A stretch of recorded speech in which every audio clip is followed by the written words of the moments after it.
歡迎收睇或者收聽香港人看英國新聞。今次呢集係來自獨立報嘅報導。英國首相施紀賢 Keir Starmer 表明唔會派兵參與美國對伊朗嘅地面戰，強調英國只會取防禦行動，避免被捲入衝突。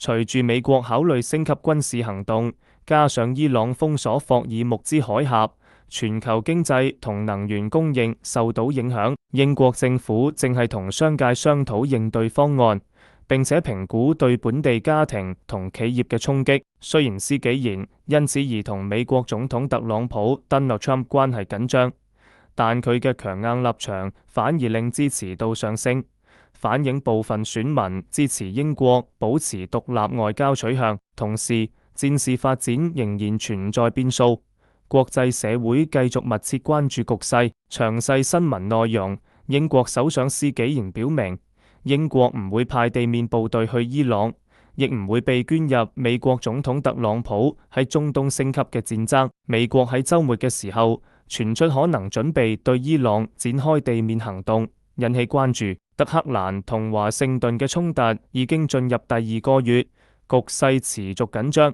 施紀賢就強調呢場唔係英國嘅戰爭，所以英國係唔會被捲入去。佢仲表示，英國只會取防禦性措施，包括派戰機升空，保護英國國民，保護英國嘅利益同埋保護區內嘅盟友。另一方面，特朗普就暗示戰事可能升級，包括考慮奪取伊朗重要石油設施哈爾克島 Cut Island。有報道指，美軍已經調派咗數千名海軍同海軍陸戰隊去中東，等候進一步命令。英國唐寧街首相府表示，英國同美國一直保持各層面溝通，但唔會評論美方行動，並強調會集中保障英國利益，同減低戰事對本地經濟影響。而家戰事已經影響全球經濟，特別係伊朗封鎖霍爾木茲海峽，令石油運輸受阻，令油價上升。施紀賢今日會同能源同商界代表會面，